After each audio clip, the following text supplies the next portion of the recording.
Oops. Hi guys, my name is Sanjay Gupta. I'm a cardiologist. Here.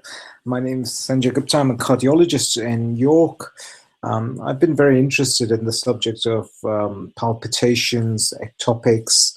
I've done a bunch of videos, and one of the very interesting things and commonly neglected things is the relationship between reflux disease or indigestion and whether that can bring on ectopics or palpitations. A lot of times when patients go and see their doctors, no one really talks about whether reflux, which is incredibly common these days, could be precipitating the ectopic beats or heart rhythm disturbances.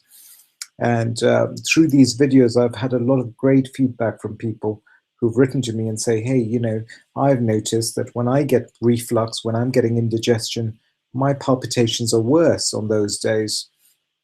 And I have always thought that there was a link between the stomach and the heart. And today I thought I had a little bit of time and I couldn't go to sleep, so I thought I'd do some research and try and find out if there was indeed any evidence pointing to a link between heart rhythm disorders and the stomach. And I found a very interesting article, and this is an article entitled Atrial Fibrillation in Patients with Gastroesophageal Reflux Disease, a comprehensive review, and it's been written by a person called Krina Roman, R-O-M-A-N, and which was published in the World Journal of Gastroenterology in 2014. So if you want to look it up, if you go to PubMed and type it, the whole paper is actually freely available on the internet. And basically what these guys did was they looked at a bunch of studies that had tried to answer this issue. Okay, it's important to say that they were looking mainly in atrial fibrillation, which is a sustained heart rhythm disturbance. I've done a video on atrial fibrillation, but I think what applies for atrial fibrillation will also apply for ectopics or heart rhythm disturbances in general. And therefore, I think it's particularly relevant. It's important to bear in mind that gastroesophageal reflux is incredibly common, okay? And it's a disease that young people have as well as old people have. It's a disease that thin people have as well as overweight people have. It is everywhere. I have to say that in my clinic, in my heart clinic, I would say 8 out of 10 people come in on medications for reflux disease. So it's incredibly common, okay? And I think that is largely due to our diet and what we do with our lives in terms of, you know, bad lifestyle, and that's what's bringing on this reflux. But there have been, and the other thing to say is that both heart rhythm disturbances and reflux have lots of things in common, i.e., you know, they share the same kind of underlying conditions such as obesity, metabolic syndromes, diabetes, etc. So it is not uncommon for patients to have the same kind of underlying things. Sleep apnea is another thing that a lot of people have, and they often, people with reflux and people with heart rhythm disturbances have underlying sleep apnea. But the relationship between gastrointestinal symptoms and heart rhythms was first described by a guy called Ludwig Roemheld, R-O-E-M-H-E-L-D. And he described something called the Roem-Held gastrocardiac syndrome, okay? Roem-Held gastrocardiac syndrome, in which he stimulated the esophagus and the stomach and was able to induce heart rhythm disturbance-related symptoms. There have been a bunch of studies after that, and these guys who published this paper looked at 8 studies, and they found that in 7 of them, there was an increased preponderance of heart rhythm disturbances in people who had gastric symptoms, reflux symptoms. So it's well described that if you have gastroesophageal reflux disease, you are more likely to get atrial heart rhythm disturbances, specifically atrial fibrillation. But I'm sure that this is also true for atrial ectopics, so supraventricular or, you know, PACs, premature atrial complexes or supraventricular complexes, which would cause ectopic beats, which would cause, skipping of the heartbeat, etc. And there have also been lots of studies, again, listed in this paper, which show that if you treat the reflux, then that can be an incredibly effective way to treat the ectopics or treat the heart rhythm disturbances. So if you treat the reflux with proton pump inhibitors, so omeprazole, lansoprazole, and if you treat them for about 2 months and you get a good dose of these proton pump inhibitors in you and treat that reflux, then that'll significantly improve the atrial dysrhythmias that you're likely to have. Okay, and now the next question is, well, why? What is the mechanism? Why should the heart be linked to the stomach? And there are a few things that have been postulated. There are a few hypotheses. The first to say is that when you have reflux, it does stimulate your vagus nerve, okay? And the vagus nerve has an effect on the heart. The vagus nerve slows the heart down.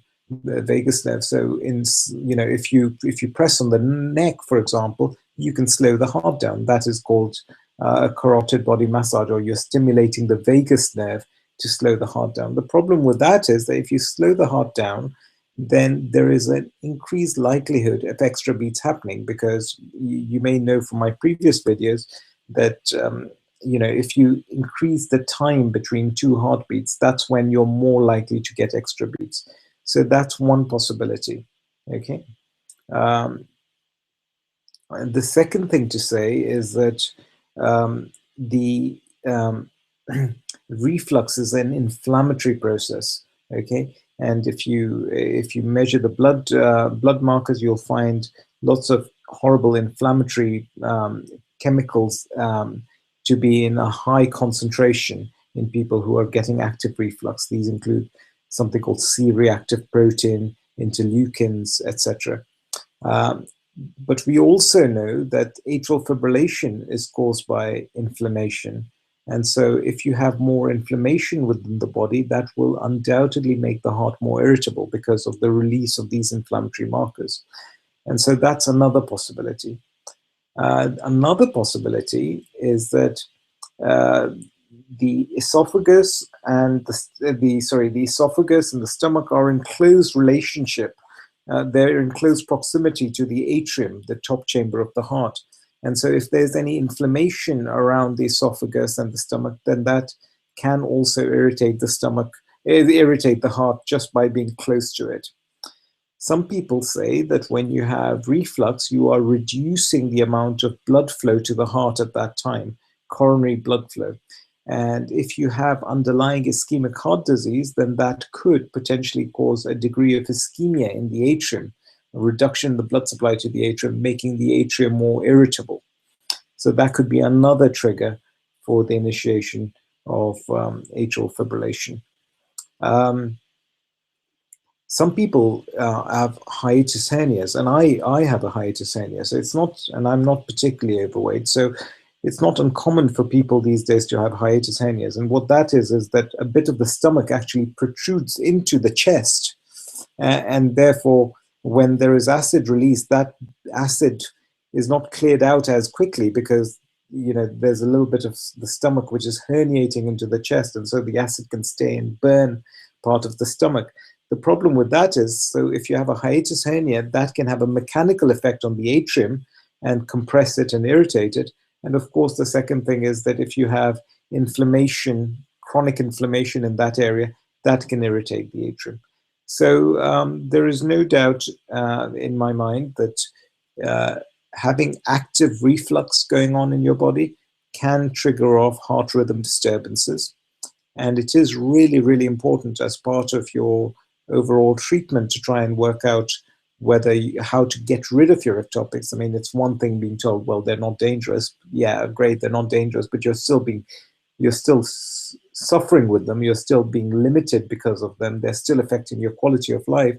So I think it is important that doctors work with patients to try and identify things that could be bringing on these ectopic beats. And gastroesophageal reflux is certainly one of those things that you should be looking to identify And if you are found to have gastroesophageal reflux, good treatment of the gastroesophageal reflux, however well you do, however you choose to do it, whether it be that through weight loss or be that through proton pump inhibitors, good treatment of the reflux will undoubtedly reduce your propensity to get extra beats and reduce your ectopics. I hope that was useful. If you find this video useful, please, please, please consider sharing it with your friends, because the more people, there's a ton of people out there who are suffering and getting very anxious about these symptoms. And I think often such patients are neglected by their doctors because the doctor just says, oh, well, they're not dangerous, go away. But that doesn't alleviate the patient's anxiety, and people often get into this vicious cycle where they get the palpitations, they worry about it, and then the more they worry, the more they notice the palpitations, the more they notice the palpitations, the less the more scared they get about things like exercising, they put on weight, they get worse. And so you can get into this hideous vicious cycle. And my aim is to try and work with you guys to see if you can identify things within your lifestyle, within your setting, which could be precipitating some of your ectopic beats. So reflux is a big thing. Please consider speaking to your GP about it. Please consider sharing this video, and please consider subscribing to my channel. I hope to do a lot more videos on this subject in the future.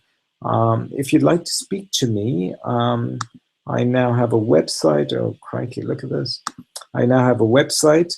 It's yourcardiology.co.uk. If you'd like to speak to me on the phone, you can ring my secretary up on 01904 725 811. I'm also on Twitter. I'm going to have to do this again. Twitter, Your Cardiology, and I'm also on Facebook on, again, Your Cardiology. So sorry about this, but I hope this was useful. Thanks very much. Bye.